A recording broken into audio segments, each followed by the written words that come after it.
नमस्कार, मैं हूं मोहम्मद आसिफ और आप देख रहे हैं SPN9 न्यूज। किसानों को लुभाने के लिए भारतीय जनता पार्टी ने क्या क्या नहीं किया, लेकिन तमाम चीजों करने के बाद भी आज भी एक सवाल लोगों के मन के साथ साथ तमाम लोगों के बीच ये है कि क्या भारतीय जनता पार्टी किसानों का दिल जीत पाई है? क्या भारतीय जनता पार्टी किसानों के दुख को दूर कर पाई है?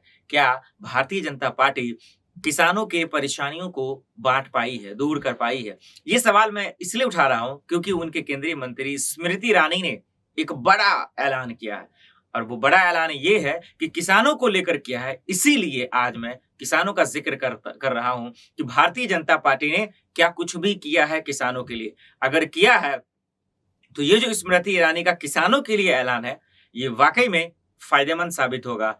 लेकिन अगर किसानों की बातों को सुना जाए, उनके नेताओं को सुना जाए, इससे साफ जाहिर होता है कि वाकई में बीजेपी सरकार ने किसानों के लिए कुछ नहीं किया। लेकिन अगर बीजेपी सरकार के आंकड़ों को देखा जाए और उनके बयानों को देखा जाए, तो उन्होंने जो है भरमार लगा दी है किसानों के लिए कि हमने जो है चीनी मिल खोल दी यूपी सरकार में, हमने कर्जा माफी कर दिया और तमाम चीजें वगैरह वगैरह। बहरहाल स्मृति ईरानी ने क्या कहा, आइए हम आपको बताते हैं। स्मृति ईरानी ने कहा है कि अगर यूपी में बीजेपी की सरकार बनती है तो जो 6,000 रुपए मिल रहे हैं उसे बढ़ाकर 8,000 रुपए कर दिया जाएगा, यानी 2,000 रुपए बढ़ा दिया जाएगा, यानी अब 8,000 रुपए दिया जाएगा। अब देखना यही होगा कि स्मृति ईरानी के इस बयान पर क्या किसान उनका जो है समर्थन करेंगे, क्या किसान उस पर विश्वास करेंगे, क्या उनको उनके ये तोहफे को एक्सेप्ट करेंगे।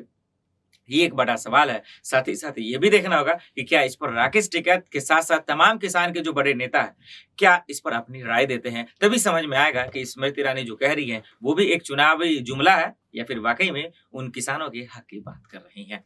फिलहाल इतना ही, बाकी खबरों के लिए देखते हैं SPN9 न्यूज। नमस्कार।